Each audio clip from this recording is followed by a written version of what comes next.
Paula Deen is trying to stage a major comeback. The celebrity chef has avoided the public eye since admitting to using the N-word. Yesterday, though, at the South Beach Food and Wine Festival, she was given a warm reception, and she took a moment to address the controversy.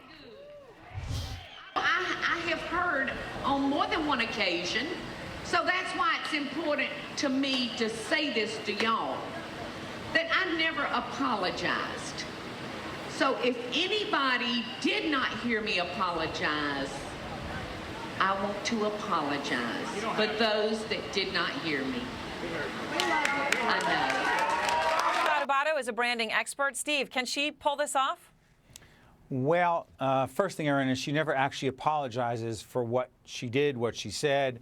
And that's the first thing when it comes to apologies. You have to be specific. Yeah, she did apologize, but she didn't just use the N-word. She also discussed slavery, and the irony of that is she said that her great-grandfather owned slaves, but she said they were really workers, and he was so upset when he lost his workers that his life was destroyed, and that people don't really understand that back in the day that black people at the time were part of the family, her family.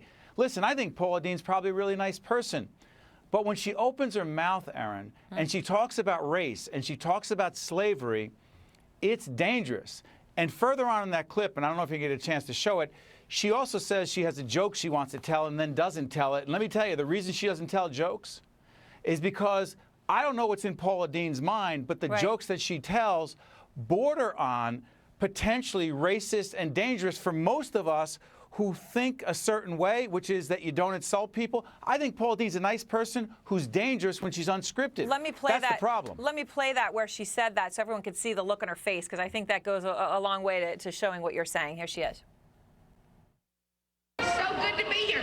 I don't even have a joke, not one that I can tell.